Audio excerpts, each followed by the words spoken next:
બેટા નાખો આય છે રમકડા આવે એટલે જુદા જુદા બરાબર પછી આય રિંગ છે કલરની રિંગ છે શું છે કલરની રિંગ પછી આ આલુ છે શું છે આ આલુ છે પછી આ છે ઈ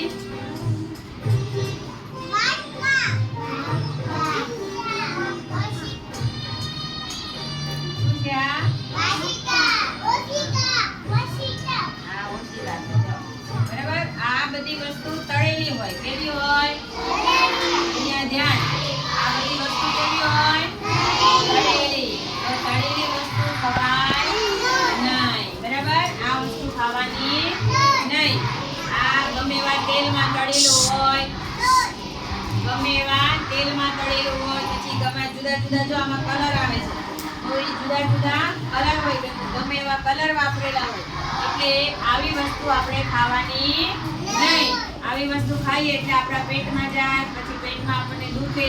પછી આપણને ઝાડા થઈ જાય ઉલટી થાય તાવ આવી જાય એટલે આવી બધી વસ્તુ આપણે ખાવાની નહીં પણ શું ખાવાનું આપણે જો આ ચણા છે આવા ચણા આપણને ખારા ચણા આવે છે જોયે છે બધાએ ખારા ચણા આવે પછી આપણે ખાઈએ એવા પછી આવા મઠ નીકળે મમ્મી ઉગાડે અરે અડદ મગ આવા ઉગાડે પછી ઉગાડેલા મગમાં મીઠું મરચું ને લીંબુ નાખીને ખવાય પછી આ મગ છે તો મગને પણ મમ્મી ઉગાડે એમાં પૂંછડી ઉગે શું ઉગે પૂંછડી જે ઉગે ને એવા ઉગેલા મગ ખવાય આ અડદ ખવાય પછી મઠ ખવાય કાલે બતાવ્યા હતા ને ડબ્બીમાં તમને એવા મઠ ખવાય પછી આવા ચણા છે એને પણ બાફીને અને ચણા આપણે ખાવાય એવી ઘરની વસ્તુ ખાવાની તો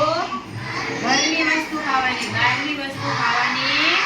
નહીં બરાબર મમ્મી ઘરે જે બનાવે એ જ વસ્તુ ખાવાની પછી ઘઉંનો લોટમાંથી મમ્મી નાની નાની સરસ મજાની પૂરી બનાવે તો એ પૂરી ખવાય બરાબર શક્કરપારા બનાવે તો શક્કરપારા ખવાય એવું ખાવાનું બહારની કોઈ વસ્તુ પડીકા ખાવાના નહીં પડીકા ખાઈએ તો શું થાય પડીકા ખાઈએ તો શું થાય પડીકા ખાઈએ તો આપણને શું થાય પેટમાં દુખે પછી ઉલટી થાય પછી ઝાડા થઈ જાય તાવ આવે બરાબર એટલે આવી કોઈ વસ્તુ આપણે ખાવાની